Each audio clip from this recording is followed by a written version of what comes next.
जय श्री कृष्ण।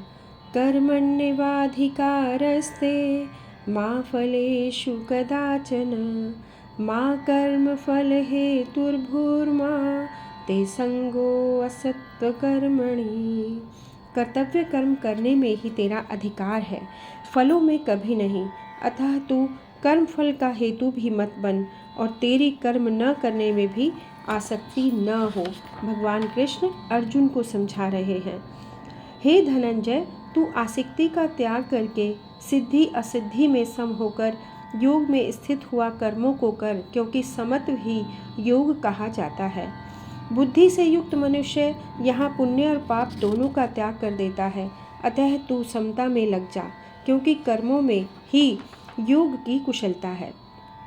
जिस समय तेरी बुद्धि मोह रूपी दलदल को भली भांति तर जाएगी, उसी समय तू सुने हुए और सुनने में आने वाले भोगों से वैराग्य को प्राप्त हो जाएगा।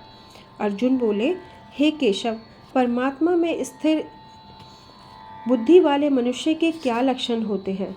वह स्थिर बुद्धि वाला मनुष्य कैसे बोलता है, कैसे बैठता है और कैसे चलता है, अर्थात वह कैसे व्यवहार करता है? श्री भगवान बोले, हे प्रथानंदन, जिस काल में साधक मन में आई संपूर्ण कामनाओं का भली भांति त्याग कर देता है और अपने आप में ही संतुष्ट रहता है, उस काल में वह स्थिर बुद्धि कहा जाता है। जिस तरह कछुआ अपने अंगों को सब ओर से समेट लेता है, ऐसे ही जिस काल में यह कर्मयोगी इंद्रियों के विषयों से इंद्रियों को सब प्रकार से हटा लेता है, तब उसकी बुद्धि स्थिर हो जाती है। विषयों का चिंतन करने वाले मनुष्य ही इन विषयों में आसक्ति पैदा हो जाती है।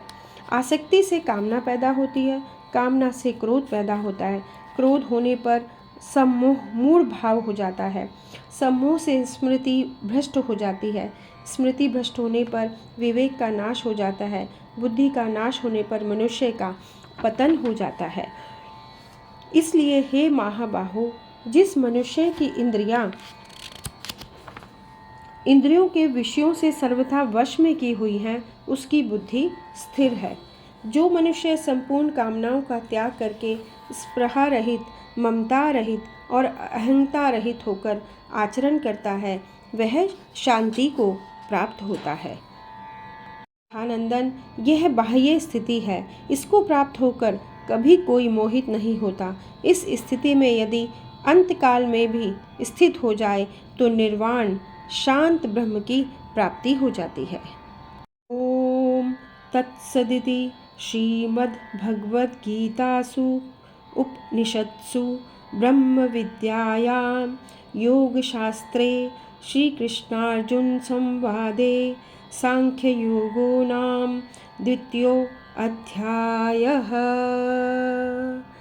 जय श्री कृष्ण।